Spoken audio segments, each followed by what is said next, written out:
Guys সকলোৱে গম পাইছে নিশ্চয় ভিডিঅ'টো আজি কিহৰ ওপৰত হ'ব হয় আজি আমাৰ ভিভান বেটাৰ বাৰ্থডে হয় আৰু সি আজি 4 বছৰীয়া বাৰ্থডে উদযাপন কৰিম তাৰ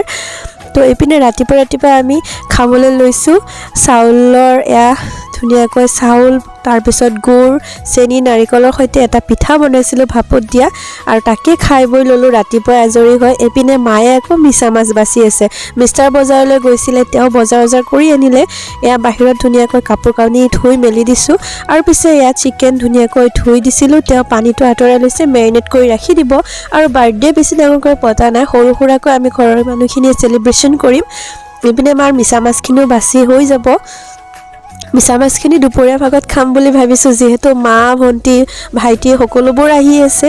আৰু এয়া আহি পায়ে বহি গৈছে যেহেতু অকমান উঠিব লাগে আমাৰ ভাগৰতে এয়া বেটাৰ কাৰণে স্যান্ডউইচ লৈ আহিছিলে আৰু এয়া চাওক আমাৰ বাৰ্থডে বয় বহুত খিনাই গৈছে সি মানে একো খাবলৈ নিবিচাৰে এপিনে আমি মাহত সকলোৱে মিলি চাহ খাবলৈ লৈছো সিহঁতে আনিছিলে পিজ্জা চিকেন ভেজ পনীৰ সকলো পিজ্জা লৈ আহিছিলে এপিনে বেটাৰ কাৰণে আনিছিলে হট ডগ আৰু ইয়া গাখীৰ চাহ ধুনিয়াকৈ খাই লৈছো পিছে আৰু এটা কথা মোৰ মাতটো আজি একেবাৰে বহুত বেয়া হৈছে হেতু কাৰণে মই ভিডিওটো দিব পৰা নাই কাৰণ বেটাৰ বাৰ্থডে আছিল 9 তাৰিখে আৰু আপোনালোকে ভিডিওটো হয়তো বহুত লেটকৈ পাই আছে কাৰণ মাতটোত গমে পাইছে মোৰ গা বহুত বেয়া এপিনে মিক্স সবজি এখন দুপৰীয়া কাৰণে বনাম বুলি ভাবিছো লগতে মিছা মাছ পাম দিয়া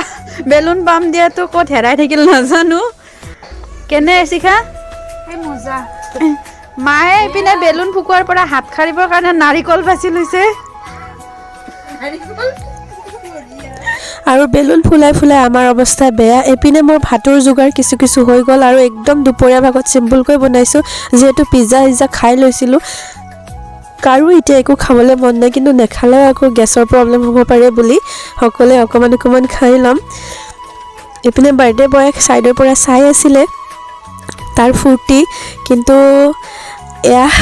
দুপৰীয়া সাজু খাবলৈ হৈ গল মিক্স সবজি লগতে মাছৰ তেল পেটুৰ সৈতে মই বেঙেনা ভাজিছিলো আৰু মিছা মাছ ফ্ৰাই দাইল আছিলে ৰাতিৰে দাইল আছিলে কিন্তু কোনেও খাবলৈ ইচ্ছা নকৰিলে দাইলটো আসলতে ইমান ভাল নালাগে আমাৰ সকলোৰে আৰু কেতিয়াবা এনে ধৰণে সবজি ভাত খাইও ভাল লাগে তো তেনে ধৰণে খাই বৈ লম আজি দুপৰীয়া সাজ আৰু বাহিৰতে ডাইনিং বাঢ়ি ধুনিয়াকৈ ইয়াতে খাম বুলি লৈছো যেহেতু আমাৰ পিছফালৰ সাইডত ওপৰত স্কিন টনা হৈ থাকে তো তাত খাই মজা লাগে সকলোৱে বহি এপিনে আকৌ ভাত পানী খাই লোৱাৰ পিছতে ভাবিছো সন্ধিয়াৰ যোগাৰখিনি আৰম্ভ কৰি দিও নহলে দেৰি হৈ যাব কেটামান ওচৰৰে সৰু ল'ৰা ছোৱালীক মাতিছো যেহেতু বেটাই ভাল পাব আৰু এয়া আহি গল আমাৰ বাৰ্থডে বয় মামাকৰ ফালৰ পৰা বাৰ্থডে গিফ্ট সাইকেল এখন তাৰ যে কিমান ফুৰ্তি কি যে কম আৰু আপোনালোকক মানে তাৰ ৰিয়েকশনটো চাগে মই দেখুৱালে হয় যেতিয়া সাইকেলখন তলত লৈ তাক গাড়ীৰ পৰা নমুৱা দেখা পাইছিলে এপিনে মিষ্টাৰে বাহিৰতে বনাব চিকেন আৰু অকমানকৈ ৰুমটো ডেকোৰেশন কৰিছো এয়া চাওক তাৰ যিখন বেনাৰ বনোৱা আছিল এখন লগাই দিছিলো এপিনে বেলুন চেলুন লগাই ধুনিয়াকৈ আৰু আমাৰ আলহী আহি গল ওচৰৰে হয় কি ভন্টি কেইজনী তাৰ পিছতে সৰু এয়া ভাইটি হতো আহিছে আমাৰ বেটাৰ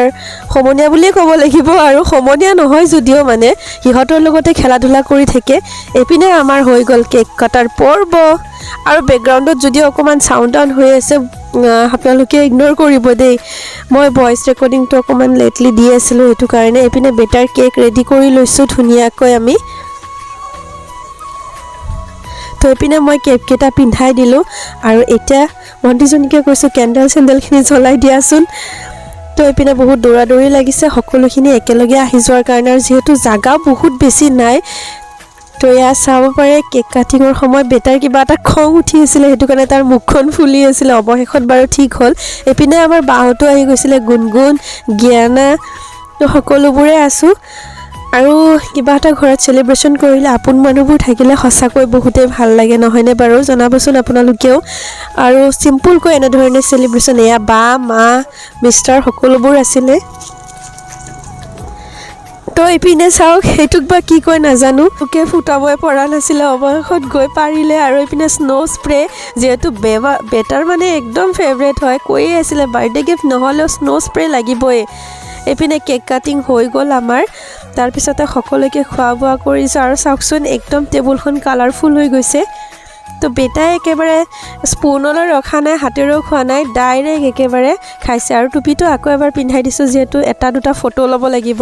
সেইটো কাৰণে আমাৰ টিকলি জ্ঞানাজনীকো পিন্ধাই দিম। ইমান মৰম লাগিছে নহয়নে? আৰু এইপিনে ৰেম্বো বাহিৰতে ৰখি আছিলে, আৰু এইপিনে কুকুৰটোলৈ চাওক। আৰু আমাৰ একেবাৰে সৰু